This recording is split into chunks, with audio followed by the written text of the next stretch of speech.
lab, she barely glanced at the young men blending and separating compounds. Lynne paid strict attention to her own measurements. She harbored diffuse fears of blowing the building up. "Why are you here?" the men asked Lynne.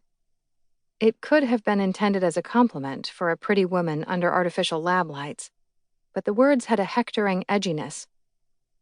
For Lynne, declaring a major was a promise, and she did not break her promises. She spent 4 years in class and in the lab, and acquired 2 assistantships to keep herself afloat financially, including one working with soil samples for a palynology professor.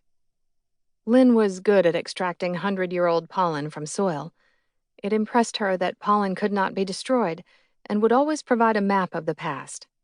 But beneath her commitment to her biology major, her gratitude to her parents, and her determination in the face of the subtle intimidation in the labs, Lynne had doubts.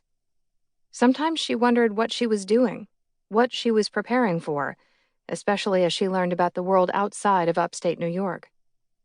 In Baldwinsville, around the dinner table on Sundays, when her parents closed the general store they owned to eat together as a family, international politics never came up. But at the coffee shops and diners in Oswego, Lynne's peers debated government policy ardently. Combat in Vietnam escalated throughout Lynne's undergraduate years, and Lynne listened to her college boyfriend and his friends discussing the war. The first few times they challenged the decisions President Johnson and Secretary of Defense Robert McNamara were making in Washington, she felt uneasy. Who were they to question figures of authority, she asked.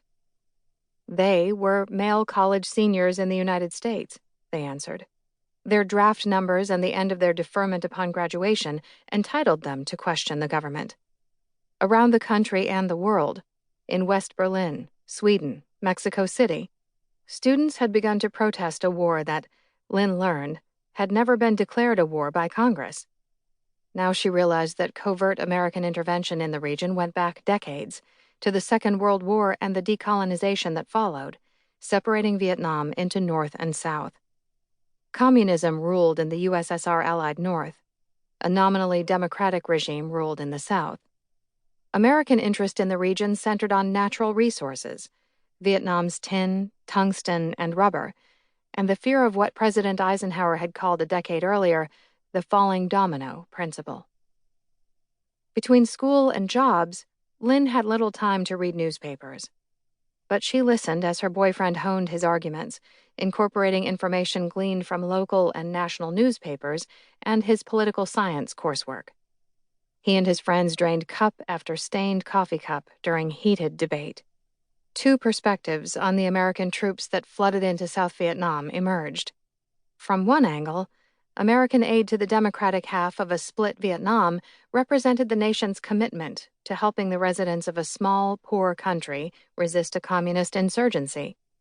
From another, deteriorating conditions in the South, anti-democratic elections, political arrests that kept prisons continually stuffed, a hampered press, corruption of the military and government, and deepening poverty, demonstrated the essentially imperialist nature of growing American intervention. As one semester led to the next, Lynne's reluctance to second-guess national policy faded and grew into a conviction that she could do more in the real world than in a lab. In her scant free time, she glanced at the front pages of newspapers and magazines and saw names of countries she had never thought about before. There's a whole world out there, she thought, and I need to get involved. As she walked across the stage at graduation, her parents clapping proudly in the audience, Lynne felt a sinking sensation over the choices that had narrowed her life. She was qualified to work as a research assistant or a science teacher, or, as many of her peers had done already, she could marry. Lynne was still awed by the intricacies of the natural world, but felt drained by the isolation and intimidation of the lab. She had the extroversion for teaching, but she had already spent much of her life in classrooms. Marriage eventually, but certainly not now. Graduation was the worst day of her life. But a professor had encouraged Lynne to sign up for a college-sponsored painting course in Rome that summer, and she had taken out a small loan to pay for what her savings did not cover. A break from science coursework might be refreshing for her, the professor had said.